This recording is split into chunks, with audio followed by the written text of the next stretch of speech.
Bonjour et bienvenue sur Edelweiss Coaching Bien-être. Je suis Cyriane Ducrot, coach en bien-être et hygiène de vie.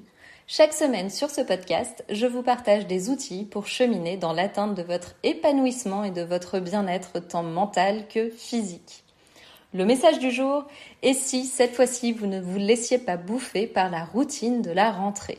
Mais avant de passer aux choses sérieuses, je tiens vraiment à m'excuser auprès de vous parce que mon dernier épisode date d'il y a très longtemps et j'en suis vraiment désolée. Mais comme je vous le disais, j'ai fait une interruption en partant faire un pèlerinage sur le chemin de Compostelle. C'est donc seulement après ces 1890 km de réflexion que je suis de retour, prête à vous partager un maximum de mon expérience.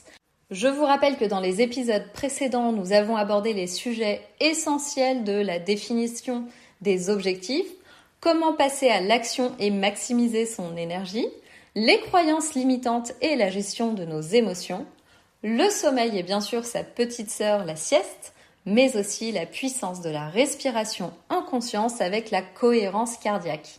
J'espère vraiment de tout cœur que ces épisodes vous ont plu et qu'ils vous ont apporté des choses positives qui améliorent déjà votre quotidien. Aujourd'hui, je vous propose donc de passer à la suite de notre aventure ensemble car ça ne vous a pas échappé. Nous sommes à un moment clé de l'année, la rentrée. Aujourd'hui, je vais donc vous dévoiler les 3 piliers essentiels pour attaquer cette rentrée en pleine forme. Et oui, parce que bien souvent, la rentrée, c'est le retour du stress, on croule rapidement sous le quotidien qui reprend ses droits et petit à petit, l'automne s'installe, c'est un enfer, notre morale vient à prendre un coup et côté forme, c'est souvent l'épuisement qui nous guette et accompagne nos journées de manière de plus en plus fréquente.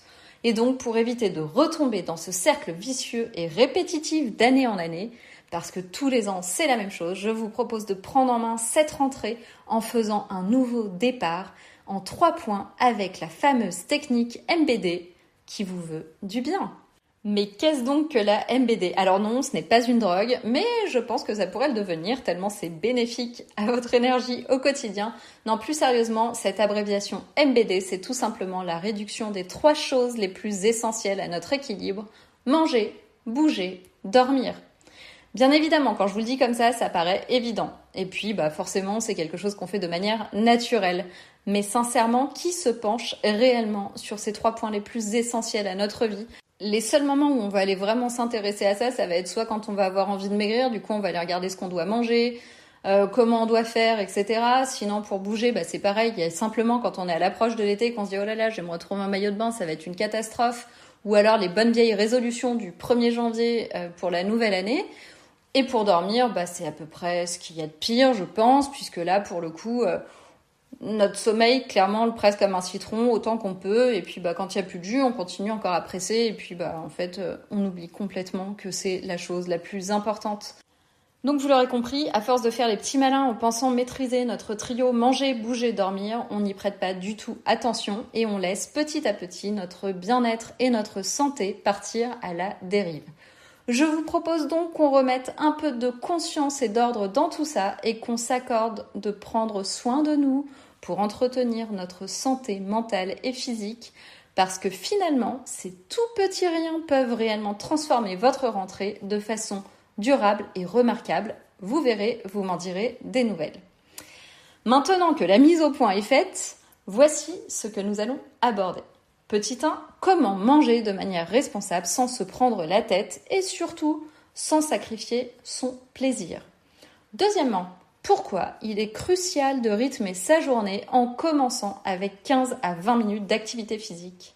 Et enfin, 3e point, ô combien il est important de préserver un sommeil de qualité en dormant un minimum de 8 heures par nuit.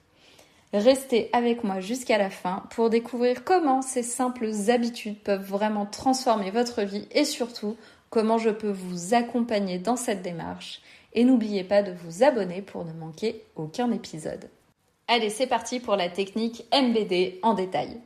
Objectif numéro 1, manger responsable. Le sujet fondamental de l'alimentation qui fait couler tant d'encre. Et en plus, en tant que bon français, c'est un de nos sujets de conversation favoris. Je ne crois pas connaître d'autres cultures dans le monde qui parlent plus de bouffe que nous. Alors, La question est comment bien manger, comment bien nourrir son corps et est-il possible d'allier plaisir et santé sans que ça ne devienne un enfer et surtout sans tomber dans les extrêmes. En tant que gourmande avérée, je vais tenter de vous apporter mon éclairage pour que votre assiette soit des meilleures pour vous et surtout qu'elle soit source de bien-être mental et physique. Déjà, pour moi, le point le plus important, c'est de prendre conscience que notre corps n'est pas une poubelle. Donc, quand on prévoit de manger quelque chose, il est essentiel d'avoir le réflexe de s'interroger sur la balance santé-plaisir. Clairement, si on mange que santé, on va créer des frustrations parce qu'il va manquer du plaisir. Et à l'inverse, si on mange que plaisir, notre silhouette et notre santé vont en prendre un coup. Donc l'idée, c'est vraiment de jouer à la marchande à l'ancienne. Donc je vais vous laisser imaginer une balance à l'ancienne où d'un côté il y avait les poids et de l'autre côté les produits. Vous savez, cette balance où ça montait, ça descendait d'un côté et de l'autre. L'idée, c'est vraiment de se dire, voilà, je vois mon aliment et je le mets de chaque côté. C'est-à-dire d'un côté, je vais mettre les points santé et de l'autre côté, je vais mettre les points plaisir. Et l'idée, c'est qu'à la fin de la journée, quand vous prenez tous vos repas, du petit déjeuner au dîner, et tout ce que vous avez mangé et bu, vous vous disiez, ok, moi je suis content parce qu'à la fin de ma journée, cette balance, je la trouve hyper équilibrée. Et pour ça, c'est vraiment en fait prendre conscience de ce qu'on fait. Je vous donne un exemple. Vous avez mangé toute la journée super bien et vous avez envie de vous octroyer un plaisir. Vous avez envie d'une glace, c'est l'été, il fait chaud, une petite glace savoureuse et rafraîchissante à souhait comme on l'aime, ce sera parfait. Côté balance, on est plutôt du côté de la gourmandise et du plaisir. Côté santé, moyen. Sauf à court terme sur notre santé mentale. Donc pour faire les choses de manière pondérée, on va aller chercher une glace en faisant attention à la balance santé-plaisir. C'est-à-dire qu'on va se dire, tiens, plutôt que de prendre une glace, je pourrais peut-être prendre un sorbet. Et plutôt que de prendre un cône, je vais prendre plutôt un pot. Et plutôt que de prendre la grande taille, je vais prendre la taille normale. Et voilà, et c'est en ajustant ces petits paramètres qu'au final, on se fait plaisir. Donc c'est hyper important. Pour moi, c'est évident qu'il ne faut pas se priver dans la vie. Il faut simplement être raisonné. Et c'est vraiment ça qui va vous sauver votre vie au niveau alimentaire parce que en réfléchissant équilibre et balance, en fait, petit à petit, on arrive à se dire « Ah ouais, mais alors attends, je pourrais ajuster comme ci et comme ça. » Maintenant, voyons ce que nous allons mettre dans notre assiette du matin au soir. Déjà, le matin, petit déjeuner santé avec, par exemple, un pudding de graines de chia, un miam aux fruits à base de banane, un porridge aux flocons de quinoa. Je vais peut-être arrêter de vous parler en version chinoise. Peut-être qu'il y en a certains qui ne connaissent pas du tout ces choses-là. Donc aussi, ça peut être des pancakes à la banane, du banana bread ou encore mieux, des idées salées avec du pain complet au levain accompagné de houmous avocat, une galette de sarrasin en version complète pour un petit tour en Bretagne ou encore 2 œufs où, je le rappelle, on ne cuit jamais le jaune. Par contre, on cuit bien le blanc pour faire le plein d'oméga 3.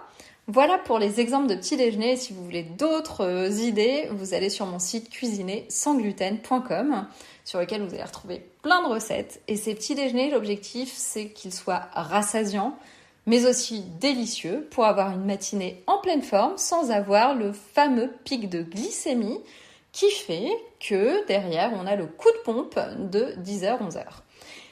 Le petit pic de glycémie, en général, il est lié à un petit déjeuner qui va être bourré de sucre rapide. Ça va donc être notre traditionnel pain beurre confiture ou alors le croissant, tout ceci accompagné de jus d'orange, tout ce qui fait un pic de glycémie totalement délétère pour votre organisme, donc à tout prix, il faut l'éviter. Donc le matin, on pense santé avec des protéines et des fruits ou des légumes. Au déjeuner, je vous laisse imaginer votre assiette. Vous la divisez en 4. Dans un quart de l'assiette, on va mettre des protéines plutôt animales en privilégiant poisson, volaille ou des œufs. Puis, dans un autre quart, on va aller mettre des légumineuses ou des féculents ou encore des céréales pour avoir des sucres lents. Et enfin, sur une moitié de l'assiette, on va mettre des légumes de saison, un peu de cru et du cuit. Côté dessert, on va essayer d'éviter de prendre un dessert après le déjeuner pour bien digérer son déjeuner. Donc on se le garde idéalement pour le goûter parce que ça nous fera bien plaisir vers 16 ou 17 heures de se dire « j'ai un bon petit encas à manger ».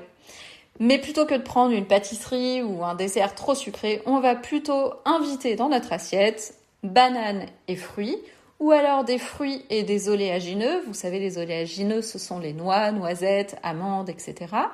Ou encore du chocolat noir avec des fruits. Et ensuite arrive le dîner. Déjà, je rappelle qu'il est important de ne pas dîner trop tard et de privilégier un dîner bien éloigné de votre heure de coucher. Donc, on va opter plutôt pour des sucres lents. Pourquoi ? Parce que notre cerveau, la nuit, il travaille pour nous et il a besoin de bons glucides. Donc, je vous laisse réimaginer une assiette dans laquelle on va mettre dans un tiers de l'assiette des amidons. Donc les amidons, ce sont les pommes de terre, les patates douces, les châtaignes, etc. Des féculents, donc ça va être du riz complet, des pâtes, etc. Ou encore des céréales du type quinoa, sarrasin, ou encore des légumineuses. Si vous les digérez bien, les légumineuses, ce sont lentilles, pois cassés, etc. Et bien sûr, dans les 2 tiers restants de notre assiette, on va mettre des légumes de saison avec, encore une fois, un peu de cru et du cuit. Si vous suivez ces quelques repères simples pour débuter, vous verrez que votre assiette va vous apporter une satiété durable et une énergie stable tout au long de la journée, et vous n'aurez pas de coup de barre. Et surtout, vous l'aurez compris, vous ne sacrifierez pas votre plaisir et intégrerez vos coups de cœur dans cette balance en veillant à intégrer une part de modération. Et encore une fois, je le rappelle, pour moi, il est évident que la santé et le plaisir vont de pair. Il suffit simplement d'apprendre à les faire coexister harmonieusement. Quand on y met un peu de conscience, c'est extrêmement simple et c'est là que se trouve le secret du fameux manger responsable qui est notre objectif numéro 1 pour une rentrée en pleine forme. Passons maintenant à l'objectif numéro 2, bouger 15 à 20 minutes le matin dès le réveil. On ne le répétera jamais assez, mais il est essentiel de se mettre en mouvement, donc s'il vous plaît, pas d'excuses. Dès le saut du lit, on enfile sa tenue de sport favorite et on commence sa journée par de l'activité physique. Vous verrez, je sais très bien que dit comme ça vous fait pas rêver et vous n'avez pas du tout envie, mais vous allez voir que si vous vainquez cette fichue réticence, vous allez récolter une ribambelle de bénéfices. Déjà, votre silhouette, elle va sérieusement évoluer, mais aussi votre mental et votre énergie. Alors pourquoi le matin dès le réveil et pas un autre moment ? Parce qu'on est tous champions du monde de l'excuse et Dieu sait qu'on a une créativité sans faille sur le sujet. Donc si c'est la première chose que vous faites le matin en vous réveillant avant même de scroller sur votre téléphone, vous allez voir, vous allez vraiment vous y mettre. Et il y a aussi autre chose, c'est que le matin, c'est le moment idéal pour venir réveiller son corps et son esprit en se mettant en mouvement. Ça stimule votre métabolisme, donc vous allez mieux éliminer. Et puis ça améliore votre humeur et ça prépare aussi notre corps à mieux gérer le stress de la journée. Alors demain matin, c'est parti. Ce soir, vous préparez votre tenue favorite près de votre lit et demain matin, vous sautez dans votre tenue de sport et vous foncez, bougez. Votre corps ne demande que ça. Vous allez voir, cette habitude, elle est vraiment plus simple qu'il n'y paraît à mettre en place. Et j'en entends, je le sais déjà dire, non mais attends, c'est impossible, elle est complètement dingue. Moi, je suis pas du tout du matin, j'ai pas du tout le temps puisque le matin, c'est la course. Mais sincèrement, en fait, arrêtez de vous donner des bonnes excuses. Et je vous propose, pour ceux qui sont vraiment récalcitrants, de me laisser un petit commentaire ou un message privé. Et puis, on va en parler ensemble et on va trouver la solution. Parce que les fameux oui mais, je les connais. Et on va essayer de leur faire leur affaire pour que les choses passent en mode action. Ce qu'il est très simple de faire déjà pour passer en mode action, c'est que plutôt que de laisser votre cerveau tergiverser et vous donner maintes et maintes excuses, commencez par régler votre réveil 15 à 20 minutes avant l'horaire habituel. Et non, je ne suis pas suroptimiste. Vous allez voir avec notre point numéro 3 qu'en dormant bien, ça va être extrêmement facile de vous lever en forme plutôt que d'habitude. Et on va faire jouer votre curseur sommeil de façon bénéfique et non plus de façon délétère, comme vous savez si bien le faire. Et je fais partie de l'équipe, ne vous inquiétez pas, je suis la première à déroger à la règle de se coucher tôt.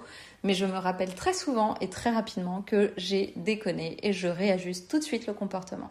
Vous allez voir qu'en mettant en place cette nouvelle habitude, vous allez transformer radicalement votre vie à de nombreux niveaux. Votre forme va s'en ressentir tout au long de la journée. Votre silhouette et votre posture vont se transformer jour après jour. Et côté mental, je ne vous raconte pas, vous allez être métamorphosé. Cerise sur le gâteau, vous allez renforcer votre immunité, donc tomber moins souvent malade et améliorer votre circulation sanguine. Je tiens quand même à préciser quelque chose, c'est que côté forme, il est possible que les 10 premiers jours soient un petit peu difficiles. Pourquoi ? Parce que pendant des mois, peut-être, vous n'avez pas habitué votre corps à bouger, donc il va devoir se remuscler. Et donc ça fait beaucoup pour lui, hein. Vous savez, c'est un peu comme une machine qu'on laisse dans un placard. Au début, il faut y aller doucement pour la réveiller. Et puis, au bout d'un certain temps, après avoir un peu peiné dans la mise en route des rouages, et en consommant pas mal d'énergie, elle va finir par redonner son max de potentiel. Et donc, c'est là que vos muscles vont de nouveau vous fournir une énergie colossale, ce qui va complètement renverser la tendance. Et plus ça va aller, plus vous allez être en forme. Parce que vous l'avez peut-être oublié, et on est nombreux à l'oublier, mais notre réserve musculaire, c'est notre puissance, notre énergie durable. Et quand on ne fait pas d'activité physique, ce qui va venir nous fournir de l'énergie, c'est principalement notre mental, raison pour laquelle on a tendance à vite s'user et finir par littéralement péter un câble. Donc je compte sur vous. Faites de ces quelques minutes une priorité quotidienne et vous verrez rapidement de réels changements positifs. Faites-moi confiance. Objectif numéro 3. Dormez minimum 8 heures par nuit. Le sommeil, vous le savez, c'est un allié indispensable à notre forme et pourtant c'est souvent, comme je vous le disais, la première chose qu'on est tenté de sacrifier et qu'on négocie avec nous-mêmes. Et tous les jours qui passent, on est fréquemment en train de se dire « Non, mais ce soir, moi, je suis crevée, je me couche tôt. » Et finalement, il y a une super bonne excuse qui nous attrape notre intention et on remet à plus tard le fameux coucher tôt.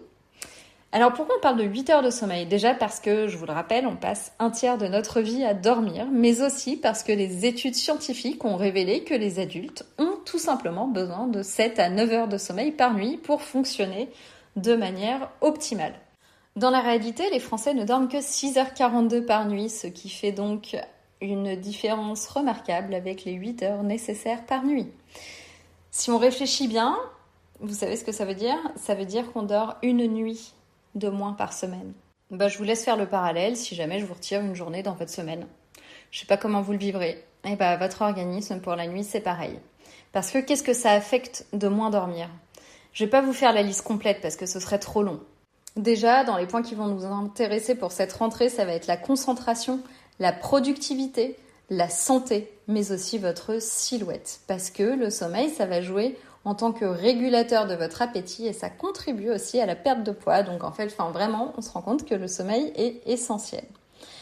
Mais je sais bien que beaucoup vont me dire « Ouais, non mais attends, mais moi, le sommeil, en fait, c'est le curseur le plus sympa de ma vie parce qu'il me permet de prolonger mes journées de travail, il me permet de profiter de mes soirées en bonne compagnie, de regarder des films et des séries, de scroller sur mon téléphone, bref, de faire des choses parce que sinon, j'ai vraiment l'impression juste de vivre pour travailler, métro, boulot, dodo, quoi. Et puis en fait, au final, j'ai pas de vie à côté. » Pourtant, nombreux d'entre vous disent à leurs enfants en permanence « Non mais écoute chérie, ce soir il faut vraiment que tu ailles te coucher tôt, c'est important, tu sais bien dormir, c'est important pour la santé, etc. » Donc on va prendre la tête aux enfants pour leur dire « Non mais va te coucher tôt » et en fait, nous on se croit différents en fait. Alors je veux bien croire qu'il y a des parents qui disent ça à leurs enfants simplement pour qu'ils leur fichent la paix et passer une soirée tranquille. Mais concrètement, vous le savez aussi quand même que c'est primordial de bien dormir. Alors s'il vous plaît, traitez votre sommeil d'adulte comme un parent bienveillant. Arrêtez de négocier avec ce curseur sommeil. Il est vraiment crucial et ce sommeil, il ne vous veut que du bien à votre énergie, votre humeur et votre pleine forme de façon durable pour cette rentrée. Et je vous le rappelle, ce n'est pas un luxe de dormir, même si certains ont des difficultés à trouver le sommeil, mais ça on y reviendra courant septembre. Le sommeil, c'est vraiment une nécessité et en respectant les 8 heures de sommeil par nuit, vous allez voir que vous allez vous réveiller tous les matins avec une énergie renouvelée, prêt à affronter n'importe quelle journée, qu'elle soit bonne ou mauvaise. Alors pour ceux qui galèrent à s'endormir le soir et tournicotent dans le lit, je vous propose de commencer par tester une semaine où vous coupez votre téléphone à 21h30 en le posant gentiment loin de vous, alarme programmée pour le lendemain, donc je répète 15 à 20 minutes avant l'horaire habituel pour faire votre activité physique, et donc vous n'aurez plus de raison de le reprendre en main. Voilà pour aujourd'hui. Vous connaissez maintenant les 3 clés pour une rentrée en pleine forme. Mangez de manière responsable, en étant conscient de votre balance santé-plaisir. Bougez chaque matin dès le réveil 15 à 20 minutes par jour et surtout préservez votre sommeil avec un minimum de 8 heures par nuit. Pour bon nombre d'entre vous, je sais que ce ne sont que des évidences et des rappels, mais ce qui serait super chouette, ce serait qu'en plus de le savoir, vous vous mettiez à agir pour votre bien-être. Parce que ces habitudes, je le répète, sont vraiment toutes simples à mettre en place si vous y accordez de l'intérêt et elles auront un impact immense sur votre vie, votre mental et votre physique. Bien évidemment, si vous avez besoin de conseils pour intégrer ces pratiques à votre quotidien, je suis là pour vous aider et je me ferai vraiment un plaisir de vous accompagner en coaching bien-être et de co-créer avec vous un plan personnalisé pour vous aider à atteindre vos objectifs de façon durable et de vivre une rentrée épanouissante. Pour ceux qui ne me connaissent pas encore, je suis donc Cyriane Ducrot, coach en bien-être et hygiène de vie. Je vous partage des conseils pratiques et inspirants pour vous aider à atteindre votre Edelweiss, fleur du chemin de vie. Si vous appréciez ce podcast, pensez à vous abonner à la chaîne pour être notifié des nouveaux épisodes. Et la meilleure façon de me soutenir est de laisser un avis 5 étoiles pour permettre à d'autres personnes de le découvrir plus facilement. Vous pouvez aussi partager cet épisode à des proches qui auraient besoin d'un coup de pouce pour aborder leur rentrée du bon pied. Merci encore de m'avoir écouté. Je vous dis à la semaine prochaine pour un prochain épisode. Et d'ici là, passez une douce et merveilleuse semaine et enclenchez votre mission MBD. Mangez, bougez et dormez en conscience.